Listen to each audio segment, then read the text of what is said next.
আজকের বিশেষ বিশেষ খবর হলো আসামের 5টি লোকসভা আসন সহ দেশের 18টি রাজ্য ও 2টি কেন্দ্রশাসিত অঞ্চলের 91টি লোকসভা আসনে আজ নির্বাচনের প্রথম পর্যায়ের ভোট গ্রহণ শান্তিপূর্ণভাবে সম্পন্ন। আসামে ৬৭.৪% ভোটদান। এই পর্যায়ে আজ রাজ্যের 41 জন প্রার্থীর রাজনৈতিক ভাগ্য নির্ধারণ। বিজেপি দল কেন্দ্রে পুনরায় ক্ষমতায় এলে নাগরিকত্ব সংশোধনী বিলে অসমীয়া লোকেদের স্বার্থ সুরক্ষার জন্য আরো কিছু সংশোধন করা হবে বলে শিলচরের নির্বাচনী জনসভায় প্রধানমন্ত্রী নরেন্দ্র মোদীর মন্তব্য। রাজ্যে দ্বিতীয় পর্যায়ে নির্বাচনের জন্য প্রচার অব্যাহত এবং অরুণাচল প্রদেশে লোকসভা নির্বাচনের সঙ্গে সঙ্গে ৫৭টি বিধানসভা আসনের জন্য আজ শান্তিপূর্ণভাবে ভোট গ্রহণ সম্পন্ন। এবারে বিস্তারিত খবর। আসাম সহ দেশের 18টি রাজ্য ও 2টি কেন্দ্রশাসিত অঞ্চলের 91টি আসনের জন্য আজ প্রথম পর্যায়ে লোকসভা নির্বাচনের ভোট গ্রহণ শান্তিপূর্ণভাবে সম্পন্ন হয়েছে। এই পর্যায়ে আসাম সহ অরুণাচল প্রদেশ, মণিপুর, মিজোরাম, নাগাল্যান্ড, সিকিম, ত্রিপুরা, পশ্চিমবঙ্গ, অন্ধ্রপ্রদেশ, বিহার, ছত্তিশগড়, জম্মু ও কাশ্মীর, মহারাষ্ট্র, উড়িষ্যা, তেলেঙ্গানা, উত্তরপ্রদেশ ও উত্তরাখণ্ডে ভোট গ্রহণ করা হয়েছে। এদিকে আন্দামান ও নিকোবর দ্বীপপুঞ্জ সহ লাক্ষাদ্বীপে আজ ভোট গ্রহণ অনুষ্ঠিত হয়েছে। আসামের প্রথম পর্যায়ে লোকসভা নির্বাচনের ভোট গ্রহণ আজ কড়া নিরাপত্তা ব্যবস্থার মধ্য দিয়ে শান্তিপূর্ণভাবে সম্পন্ন হয়েছে। এই পর্যায়ে তেজপুর, লক্ষিমপুর, কলিয়াবর, যোরহাট ও ডিব্রুগড় আসনের জন্য ভোট নেওয়া হয়েছে। এ পর্যন্ত পাওয়া খবর অনুযায়ী রাজ্যে প্রথম পর্যায়ে নির্বাচনে ৬৭.৪% ভোট পড়ার খবর পাওয়া গেছে। তেজপুরে ৭০, কলিয়াবরে ৬৪, যোরহাটে ৭২, ডিব্রুগড়ে ৬৯ এবং লক্ষিমপুরে ৬২% ভোটদান হয়েছে বলে আমাদের সংবাদদাতারা জানিয়েছেন। তবে কয়েকটি ভোট গ্রহণ কেন্দ্রে ভোটদান সম্পন্ন না হওয়ার ফলে ভোটদানের হার আরো বাড়বে বলে রাজ্য নির্বাচন কমিশন সূত্রে জানানো হয়েছে। ভোট গ্রহণ কেন্দ্রগুলিতে আজ সকাল ৭টা থেকে ভোটদাতাদের ভালো ভিড় দেখা গেছে বলে আমাদের সংবাদদাতারা জানিয়েছেন। বিভিন্ন ভোট গ্রহণ কেন্দ্রে প্রার্থী, রাজনৈতিক দলের নেতা, প্রবীণ নাগরিক, মহিলা ও যুব ভোটারদের সঙ্গে দিব্যাঙ্গ ভোটাররাও তাদের ভোটাধিকার প্রয়োগ করেছেন। কয়েকটি ভোট গ্রহণ কেন্দ্রে ভোট শুরু হতে কিছুটা দেরি হলেও পরে আবার সুষ্ঠুভাবে এই কেন্দ্রগুলিতে ভোট নেওয়া হয়। এই পর্যায়ে ৭৫ লক্ষেরও বেশি ভোটদাতা ৯,৫৭৪টি ভোট গ্রহণ কেন্দ্রে তাদের ভোটাধিকার প্রয়োগ করেছেন। এর মধ্যে ২০১টি মহিলা পরিচালিত ভোট গ্রহণ কেন্দ্র ছিল। ২২৫টি ভোট গ্রহণ কেন্দ্র আদর্শ ভোট গ্রহণ কেন্দ্র হিসেবে চিহ্নিত ছিল। বিজেপির প্রবীণ নেতা প্রধানমন্ত্রী নরেন্দ্র মোদী বলেছেন যে সব জাতি উপজাতির লোকেদের সঙ্গে আলোচনা করে নাগরিকত্ব সংশোধনী বিলটি প্রস্তুত করা হয়েছে। তবে অসমীয়দের স্বার্থ রক্ষার কথা বিবেচনা করে এক্ষেত্রে আরো কিছু সংশোধনী আনা হবে। আজ বরাক উপত্যকার 2টি লোকসভা আসন শিলচর ও করিমগঞ্জের 2 প্রার্থী যথাক্রমে ডক্টর রাজদীপ রায় ও কৃপানাথ মালার হয়ে শিলচরে এক নির্বাচনী জনসভায় অংশগ্রহণ করে তিনি একথা বলেন। শিলচরের কাছে রামনগরে আজ বিকেলে বিজেপির কাছাড়, করিমগঞ্জ ও হাইলাকান্দি জেলা কমিটির উদ্যোগে আয়োজিত এই নির্বাচনী জনসভায় বক্তব্য রাখতে গিয়ে শ্রী মোদী বরাক উপত্যকা তথা আসামের বিভিন্ন সমস্যার উপর আলোকপাত করে বিগত বছরগুলিতে এসব সমস্যা সমাধানে তার সরকার বিভিন্ন পদক্ষেপ গ্রহণ করেছে বলে মন্তব্য করেন। এছাড়া এবার লোকসভা নির্বাচনে তার দল সংখ্যাগরিষ্ঠতা অর্জন করে ক্ষমতায় এলে আরো বহু উন্নয়নমূলক কাজ করবে বলে তিনি আশ্বাস প্রদান করেন। শ্রী মোদী বলেন যে নাগরিকত্ব সংশোধনী বিল ও 3 তালাক বিল সংসদে পাশ করাতে তার দল প্রতিশ্রুতিবদ্ধ। বিজেপি দল দেশের প্রতিজন মহিলার অধিকার রক্ষায় প্রতিশ্রুতিবদ্ধ বলে মন্তব্য করে শ্রী মোদী সংসদের আগামী অধিবেশনে 3 তালাক বিল পাশ করার পক্ষে মত প্রকাশ করেছেন। বাংলা নববর্ষ, রঙালী বিহু ও বৈশাখী উপলক্ষে জনসাধারণকে শুভেচ্ছা জানিয়ে আজ ভাষণ আরম্ভ করে শ্রী মোদী প্রথম পর্যায়ে ভোট গ্রহণ পর্ব তার দলের দিকে ইতিবাচক ইঙ্গিত বহন করছে বলে মত প্রকাশ করেন।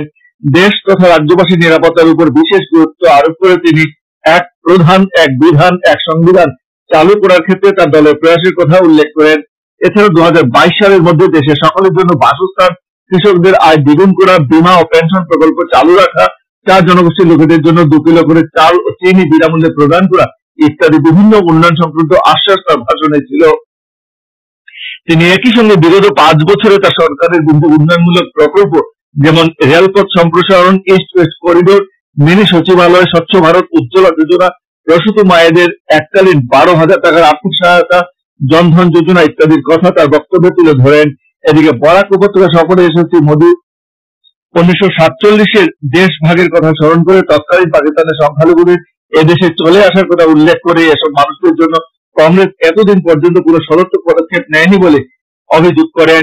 এই সভায় অংশগ্রহণ করে আরেক বিজেপি নেতা রাজ্যের মুখ্যমন্ত্রী সর্বানন্দ সোনোয়াল বলেন যে বরাক উপত্যকার রাজনৈতিক নিরাপত্তার বিষয়টি তার দলের কাছে সবচেয়ে বেশি গুরুত্বপূর্ণ। বিগত 5 বছরে শ্রী মোদীর শাসনকালে আসাম জাতীয় মর্যাদা লাভ করেছে বলে শ্রী সোনোয়াল মত প্রকাশ করেন।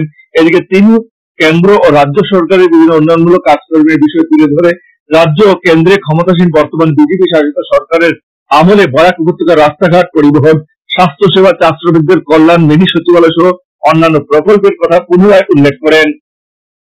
আজকের এই নির্বাচনী সভায় দলের প্রবীণ নেতা প্রাক্তন কেন্দ্রীয় মন্ত্রী প্রবীণ পুরকায়স্থ, দলের আসাম প্রভারী ডক্টর মহেন্দ্র সিং, রাজ্যের 2 মন্ত্রী পরিমল শুক্লবৈদ্য, সিদ্ধার্থ ভট্টাচার্য, বরাকের আরো 6 জন বিধায়ক দিলীপ পাল, মিহির কান্তি সোম, কিশোর নাথ, কৃষ্ণেন্দু পাল, অমর জৈন ও আমিনুল হক লস্কর সহ দলের 3 জেলা কমিটির পদাধিকারীরা উপস্থিত ছিলেন। খবর শুনছেন আকাশবাণী শিলচর কেন্দ্র থেকে। বিজেপি দল কেন্দ্রে পুনরায় সরকার গঠন করলে আসাম বাংলাদেশ সীমান্ত কাঁটাতারের বেড়া নির্মাণের কাজ সম্পূর্ণ করা হবে বলে প্রধানমন্ত্রী নরেন্দ্র মোদী প্রতিশ্রুতি দিয়েছেন। আজ কমলপুরের নির্বাচনী জনসভায় ভাষণ প্রসঙ্গে শ্রী মোদী একথা জানিয়ে আরো বলেন যে রাজ্যের অনুসূচিত জনজাতির লোকেদের অধিকার বিঘ্নিত না করে ছটি জনগোষ্ঠীকে অনুসূচিত জনজাতির মর্যাদা প্রদানের ক্ষেত্রে পদক্ষেপ নেওয়ার বিষয় প্রকাশ করেন। নির্বাচনের দিন যতই ঘনিয়ে আসছে শিলচর লোকসভা আসনে প্রতিদ্বন্দ্বিতা অবতীর্ণ বিভিন্ন প্রার্থীদের মধ্যে রাজনৈতিক তৎপরতা ও প্রচার অভিযান ততই বৃদ্ধি পাচ্ছে। ভোটারদেরকে কাছে টানতে প্রার্থীরা মাইকিং, লিফলেট বিতরণ, পদযাত্রা, জনসভা ইত্যাদি বিভিন্ন ভাবে প্রয়াস চালিয়ে যাচ্ছেন। এদিকে বিজেপির দলীয় প্রার্থী ডক্টর রাজদীপ রায়ের পক্ষে আয়োজিত শিলচর রামনগরের বিশাল জনসভায় আজ উপস্থিত ছিলেন প্রধানমন্ত্রী নরেন্দ্র মোদী এবং রাজ্যের মুখ্যমন্ত্রী সর্বানন্দ সোনোয়াল। কংগ্রেস প্রার্থী সুস্মিতা দেব ধলাই সমষ্টির রূপনী, ধর্মীখাল, মনিয়ারখাল, দিদারপুর এবং শিলচরের মালুগ্রামে প্রচার অভিযান চালান। প্রচার অভিযানে পিছিয়ে নেই ন্যাশনাল পিপুলস পার্টির নাজিয়া ইয়াসমিন মজুমদার সহ নির্দল প্রার্থীরাও। নাজিয়া ইয়াসমিন বেরেঙ্গা, ভাগাডোহর, মধুরগড় সহ শিলচর সংলগ্ন বিভিন্ন এলাকায় আজ প্রচার করেন। এসইউসিআই দলের প্রার্থী শ্যামদেব কর্মী আজ ধোয়ারবন অঞ্চল সহ কাটিগুড়া, রাজাটিরা এবং চেরাগিতে নির্বাচনী প্রচারে অংশগ্রহণ করেন। আসন্ন লোকসভা নির্বাচনে বিভিন্ন রাজনৈতিক দলের মতামত আকাশবাণীর মাধ্যমে রাত 8টায় জনসাধারণের সামনে তুলে ধরা হচ্ছে। এর পরিপ্রেক্ষিতে আকাশবাণী শিলচর কেন্দ্র থেকে প্রচারিত আঞ্চলিক সংবাদ আগামী 13 এপ্রিল পর্যন্ত রাত 7:55 পরিবর্তে রাত 7:45 প্রচারিত হবে। এদিকে আকাশবাণী শিলচর কেন্দ্রের আঞ্চলিক সংবাদ বিভাগের উদ্যোগে প্রস্তুত করা লোকসভায় আসাম শীর্ষক অনুষ্ঠানে আজ রাত 9:15 স্বশাসিত জেলা পরিষদ আইনের গুরুত্বপূর্ণ বিষয়ের উপর আলোকপাত করা হবে। অনুষ্ঠানটি আগামীকাল সকাল 8:35 পুনঃ প্রচারিত হবে। অরুণাচল প্রদেশের 2টি লোকসভা এবং রাজ্য বিধানসভার 57টি বিধানসভা আসনের জন্য আজ শান্তিপূর্ণভাবে ভোট গ্রহণ সম্পন্ন হয়েছে। 7 সদস্য বিশিষ্ট অরুণাচল প্রদেশ বিধানসভার 3টি আসনের জন্য ইতিমধ্যে বিজেপি প্রার্থীরা বিনা প্রতিদ্বন্দ্বিতায় জয়ী হয়েছেন। উত্তর পূর্ব সীমান্ত রেলের পক্ষ থেকে জানানো হয়েছে যে রেলওয়ে নিরাপত্তা বাহিনী গত বছর রেল চত্বর থেকে 708 জন শিশুকে সাফল্যের সঙ্গে উদ্ধার করেছে।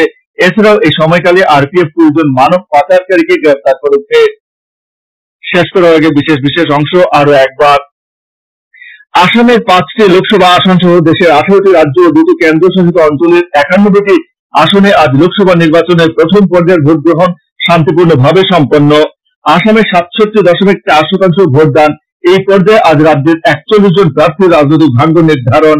বিজেপি দল কেন্দ্রে পুনরায় ক্ষমতায় এলে নাগরিকত্ব বিলে অসমীয়া লোকেদের স্বার্থ সুরক্ষার জন্য আরো কিছু সংশোধন করা হবে বলে শিলচরের নির্বাচনী জনসভায় প্রধানমন্ত্রী নরেন্দ্র মোদীর মন্তব্য। রাজ্যের দ্বিতীয় পর্যায়ের নির্বাচনের জন্য প্রচার অব্যাহত। অরুণাচল প্রদেশে লোকসভা নির্বাচনের সঙ্গে সঙ্গে 57টি বিধানসভা আসনের জন্য আজ শান্তিপূর্ণভাবে ভোট গ্রহণ সম্পন্ন। আঞ্চলিক সংবাদ এখনকার মতো শেষ।